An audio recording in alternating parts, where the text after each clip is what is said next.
discuter avec Éric Zemmour. Bienvenue sur, entre autres, la mise en examen de Nicolas Sarkozy ou les débordements lors de la manifestation anti-mariage, mais surtout ce livre, Patrick Cohen. Oui, Éric Zemmour, dont on peut relire une année de chronique matinale sur RTL. C'est l'année 2012. Ça s'appelle Le bûcher des vanités de chez Albin Michel. Les vaniteux sont les hommes politiques. Ils sont vaniteux, ils sont parfois agressifs.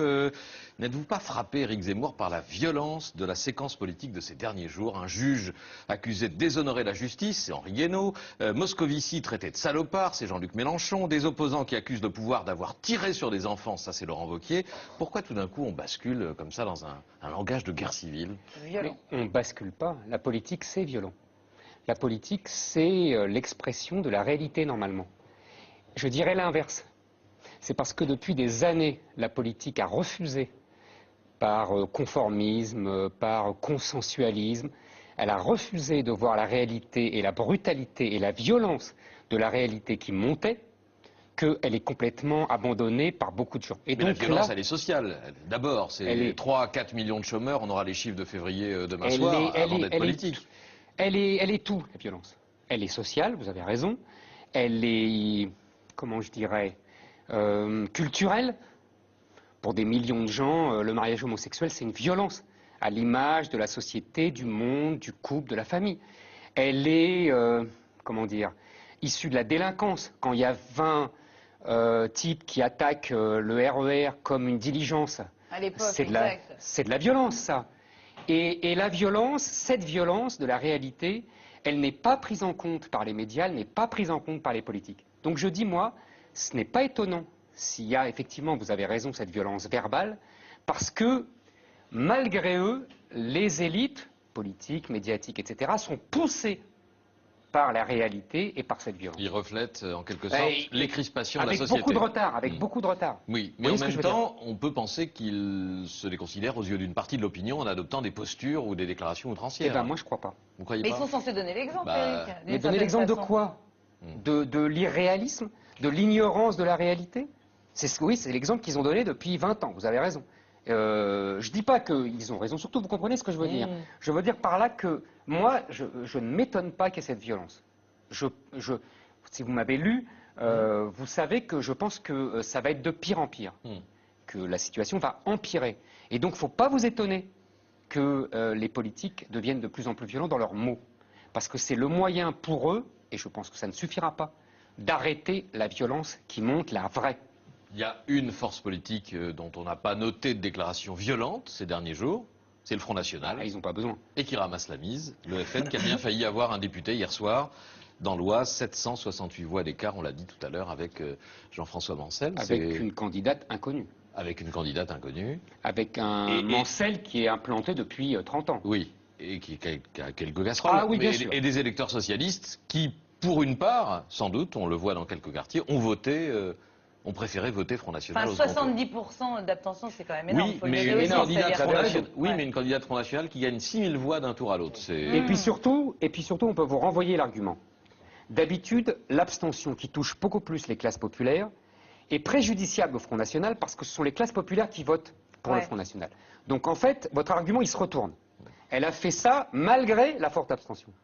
Et elle a gagné beaucoup de voix. Bien sûr. Donc, le Front National, quand même, qui peut se frotter les mains et espérer profiter de cette crise actuelle, à votre avis, Éric Zemmour? C'est pas, si vous voulez, je vous ai dit tout à l'heure, on est dans une situation de plus en plus violente, pour toutes les raisons que je vous ai données. Il y a 2 grands partis qui ont montré qu'ils faisaient en gros la même politique depuis 20 ans, et qui en plus échouent, parce qu'après tout, s'ils faisaient la même politique et qu'ils réussissaient, ça serait formidable. Après tout, le général de Gaulle faisait aussi une politique vaguement social-démocrate, vous voyez, hein, et donc c'était très bien, de redistribution sociale, beaucoup plus que vous ne croyez. Non, je le crois. Non, vous voyez ce que je veux dire, vous comprenez, c'est la tradition française, c'est le consensus français. Exactement. Qui fait que... Donc là, en plus, ils échouent. Il y a une extrême gauche qui a disparu en vérité de la politique. C'est pour ça que Mélenchon, vous parliez des violences de Mélenchon, c'est pour ça que Mélenchon hausse le ton.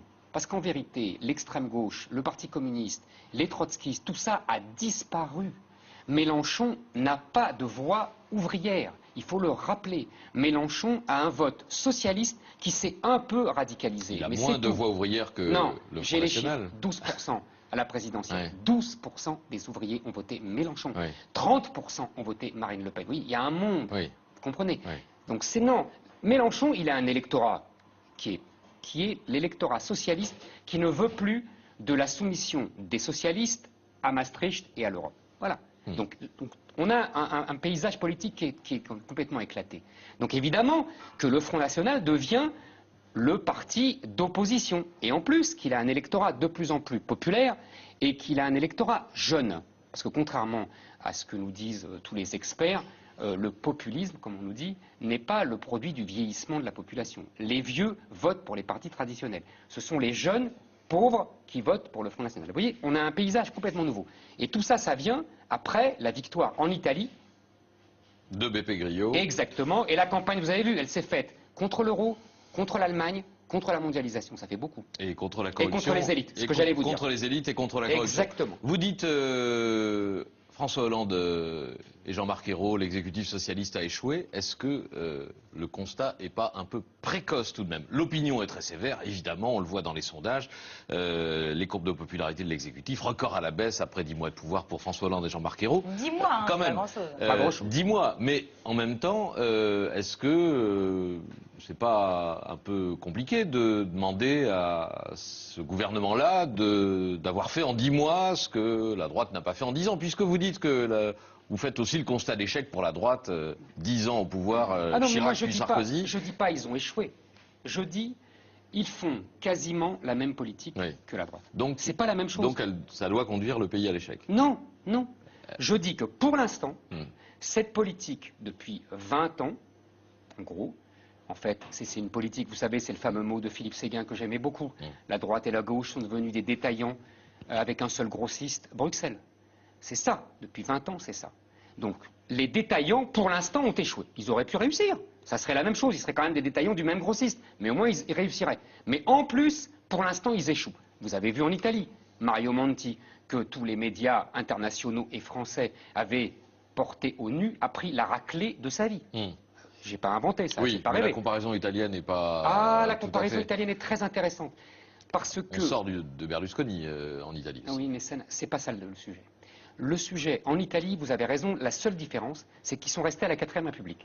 C'est-à-dire que c'est les partis qui font la loi. Nous, on a, comme, merci le général de Gaulle, la gauche peut bénir le général de Gaulle qu'elle a tant condamné et vilipendé, parce que c'est grâce au général de Gaulle, aux institutions qu'il a léguées, qu'ils tiennent encore. Sinon, ils auraient sauté depuis longtemps. Alors, événement attendu cette semaine, l'intervention de François Hollande jeudi à la télévision face à David Pujadas.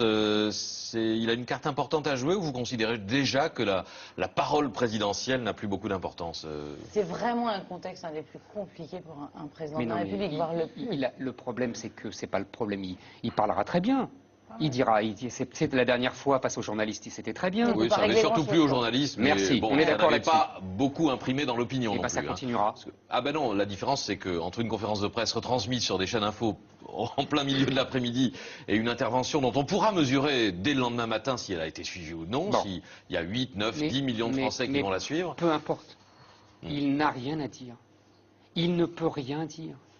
Il ne peut rien dire. Mais je vais vous dire pourquoi il ne peut rien dire. Il va dire des choses sûrement sensées. C'est un homme intelligent et qui sait très bien, qui va très bien intervenir. C'est pas le problème. Le problème, c'est qu'il n'a rien à dire sur le fond.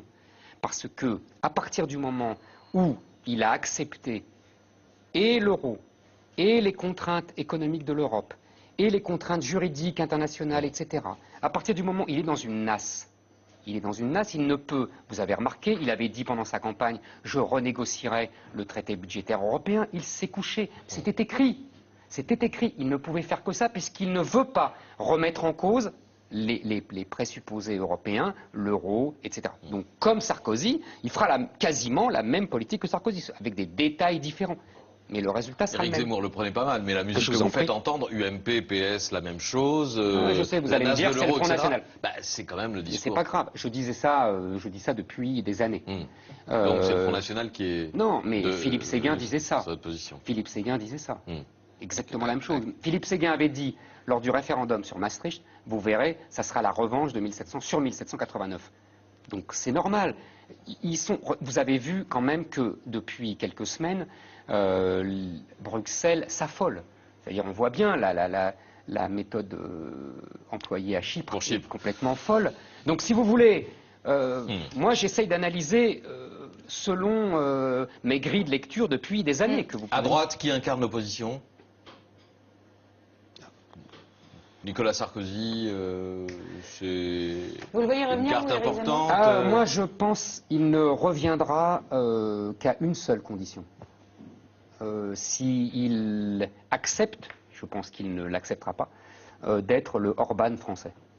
Alors, Viktor Orban, c'est le leader hongrois qui mène une politique très autoritaire.